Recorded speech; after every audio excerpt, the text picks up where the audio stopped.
Welcome back to Inside Politics. Our guest today is Nashville Congressman Jim Cooper. Congressman, the census results are going to be delayed by 6 months, given those kind of difficulties. Do you think the results are going to be accurate enough to be reliable, or maybe should we wait even longer to make sure we're getting the right numbers before we start redrawing all these district lines and congressional lines for that matter? Pat, as you know, the COVID delayed everything, including the counting of our population that's required by the Constitution. So I'm kind of not surprised the census is a little late. I hope and pray the numbers are accurate, because we need to make sure that everyone is counted, because everyone counts in this country.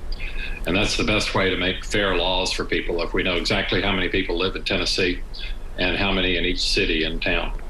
I had Lieutenant Governor Randy McNally on the show a couple of weeks ago, and he indicated that because of the census delay, they won't be able to redraw the lines during this regular session of the legislature. He thought they'd have to have a special session of the legislature later this year to redraw the lines. Does that make you feel better or worse about your chances of being able to keep Nashville intact as a congressional district?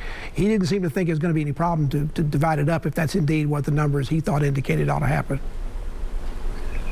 Well, regardless of when they do it, I just hope they do a good job, because in general, Tennessee has had fair districts.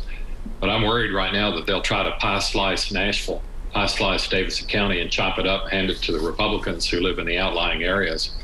I think it's very important for Nashville people and people in our state capital to know who to go see. And, you know, instead of having to go out to Murfreesboro or beyond, or Gallatin or beyond, or Clarksville or beyond, or Franklin or beyond to try to find their congressman. But Republicans have done this in other state capitals, so I hope they don't do it for us here in Tennessee. I also had the new chair of the Democratic Party on the show here a couple of weeks ago. He indicated that he thought legal remedies might have to be employed if he doesn't like it. You don't like the way the new census comes out and the new lines are drawn. Given what's happened with recent Supreme Court rulings, that doesn't look very positive. The Supreme Court seems to be basically saying whatever you want to do, Congress, is probably okay with us. Well, Pat, you know politics better than anybody, and you know law too, and you're totally right. The Supreme Court has basically turned it all over to the worst gerrymanderers in America, and there's no restraint now. So Katie, bar the door. We could be in real trouble if the legislature doesn't exercise prudence and discretion by drawing up fair districts like they've always done in the past, but you know, they could be tempted to act like the devil. You have an uphill fight in this, but if you're not successful in keeping Nashville more or less as a single district, do you plan to seek election and re-election in 2022 anyway? I do plan on seeking re-election, and I hope that the legislature will do the right thing, and they've always done it in the past. I hope they continue with that tradition. President Biden is already, getting back to the national scene, has already invoked his powers to launch at least one attack against Iraqi supporters, although they are actually supporting Iran in this case. Mr. Biden says he's acting to protect American lives and interests. And from other things that have just recently happened in the Middle East, it looked like another strike might be imminent. There are some in Congress, and this is on a bipartisan basis, that are concerned the president may not be completely following the War Powers Act. Do you think he is? Does the War Powers Act need to be redrawn, not just for this president, but for all presidents in terms of how they use military force? Well, we definitely need to repair the War Powers Act. That's been in place since the 1970s and really not done a very good job. Now, as for President Biden, we've never had a president that's this experienced in foreign affairs, both in his Senate experience and as vice president for President Obama. So I think we can all rest easy that he knows what he's doing. He doesn't require any on-the-job training. He's not learning the new leaders' names around the world. He knows how to pronounce them. They like him. In fact, most of them terrifically admire and love Joe Biden. So America's in a better place, a stronger place now than we have been for a long time. In recent days, you've raised concerns in Washington about advances both by the Russians and the Chinese that are making in their space and nuclear technologies. But to maintain national security, you really can't discuss that out publicly with the public because it is, again, part of national security and national secrets.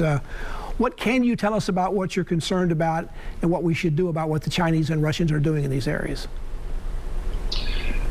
Well, military space is something we take for granted, but for example, GPS satellites that everybody uses to get around town, get around the state, every ATM uses for timing reasons, that's military technology.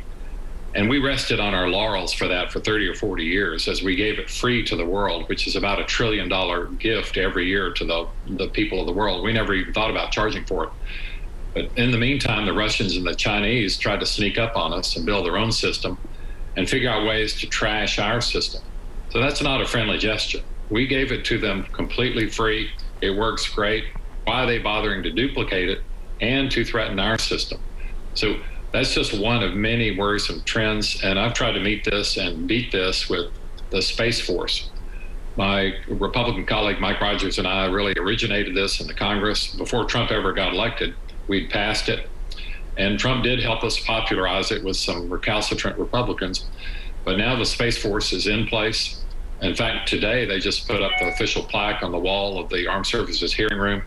It's a real service now, and it's going to do a lot more to protect us than the Air Force folks were doing in the past, because they mainly cared about fighter jets, not satellites.